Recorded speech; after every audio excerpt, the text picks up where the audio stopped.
Kejadian ini saya alami sekitar akhir bulan Juli 2016, di mana ketika itu Karni ditugaskan menjadi mahasiswa KKN di salah satu desa di pesisir pantai Pangandaran.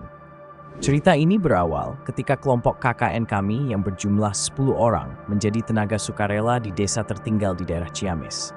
Setelah sampai di sana, kami kemudian ditempatkan di salah satu rumah penduduk. Lalu, kami dibawa ke kantor kepala desa. Di sana kami diperkenalkan kepada seluruh perangkat desa dan bersilaturahmi dengan pemuka agama setempat. Di sela-sela perkenalan, kepala desa tersebut mengatakan, "Adik-adik jangan kaget, kalau di desa ini masih banyak hal-hal yang gaib dan supranatural. Di sini sudah biasa," ujar kepala desa itu sambil memperlihatkan botol-botol yang di dalamnya berisi barang-barang kiriman alias santet selama dia menjabat jadi kepala desa. Kami yang notabene orang kota dan awam dengan masalah begituan, cukup kaget dan ketakutan juga mendengar informasi dari kepala desa itu. Dan yang mengherankan dari desa ini, ketika kami melakukan survei tempat, ternyata 23 bagian dari desa itu dipenuhi oleh makam alias kuburan. Hingga di desa itu ada 3 kategori untuk kuburan. Ada kuburan biasa, kuburan tua, dan kuburan keramat. Suatu ketika, koordinator desa harus menyampaikan surat undangan rapat ke rumah Pak Kades. Jaraknya sekitar 2 jam perjalanan dengan menggunakan ojek. Rumah Pak Kades berada di puncak gunung yang kami tempati dan harus melewati hutan pinus yang cukup lebat. Dan kata penduduk setempat, hutan itu cukup angker.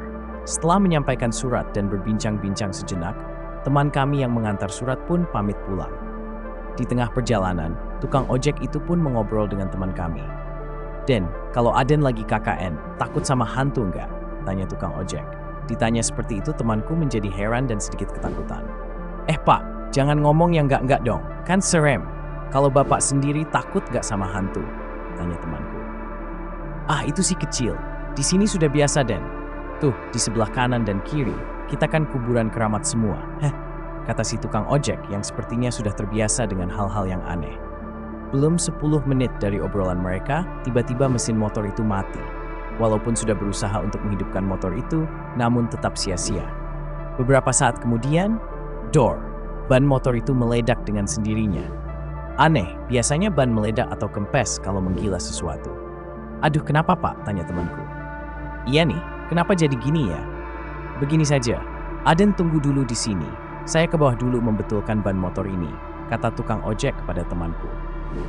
Walau sebenarnya takut, tapi apa boleh buat. Akhirnya temanku itu mau juga menunggui motor itu di tengah hutan yang jauh dari mana-mana, sambil duduk dan istirahat di atas batu yang sudah berlumut. Temanku tak tahu kalau batu yang ia duduki itu adalah batu nisan kuburan keramat yang sudah berlumut. Setelah setengah jam tukang ojek itu pergi, tiba-tiba angin berhembus dengan samar-samar untuk melihat bayangan putih berkelebat di atas pohon pinus. Bayangan itu semakin jelas ketika sinar bulan menerpa tubuhnya. Dan makhluk itu seperti tertawa, mengikik pelan, dan sedikit mendesah karena tertiup angin. Temanku yang dari tadi komat kamit membaca doa, tiba-tiba pingsan dan mengompol di atas batu nisan tersebut. Singkat cerita, temanku itu sudah dibawa ke rumah oleh si tukang ojek dan dirawat oleh orang pintar setempat. Malam kian larut, teman-temanku satu persatu beranjak tidur, kecuali aku dan temanku Rudi. Kami mengobrol di beranda depan menghadap ke arah masjid tua dan kantor kepala desa yang di belakangnya dipenuhi kuburan. Jam saat itu menunjukkan pukul 1 dini hari. Tiba-tiba temanku Rudi melihat sesosok bayangan putih seperti mayat yang dibungkus kain kafan melintas di dekat masjid tua. "Kamu lihat itu enggak?" tanya Rudi sambil memegang pundakku keras sekali. "Melihat apa?" tanyaku heran. Karena memang aku tak melihat apa-apa. "Itu, tuh, pocong," tambah Rudi lagi. Lalu aku pun refleks melihat ke arah dia menunjuk. Dan aku pun melihat sesosok tubuh terbungkus kain kafan sedang melintas di antara pohon mangga dekat masjid menuju ke arah belakang kantor kepala desa. Kami langsung berteriak pocong sambil berlari masuk ke dalam rumah. Seisi rumah bangun dan bertanya ada apa. Lalu kami menceritakan yang kami alami tadi. Tentu saja seisi rumah jadi ketakutan. Akhirnya kami pun berencana untuk tidak tidur malam itu. Tapi setelah jam 3 dini hari, ternyata rasa kantuk mengalahkan kami. Akhirnya kami pun tidur kembali di kamar, kecuali si Rudi yang tidur di sofa kamar tamu, karena kamar tidurnya sudah penuh. Sekitar jam 4 dini hari, kami dikagetkan oleh teriakan Rudi yang keras sekali. Kami pun keluar kamar, dan di depan mata kami terlihat sesosok pocong yang sedang duduk di sebelah teman kami itu. Tatapan matanya sayu, kulitnya melepuh dan bernanah. Kami semua serentak membaca doa-doa minta kekuatan dari yang di atas. Tiba-tiba sosok itu mulai mengeluarkan asap dan akhirnya menghilang dari pandangan kami. Kami sesaat terdiam, serasa di dalam mimpi. Setelah sadar, kami berusaha menolong teman-teman kami yang pingsan.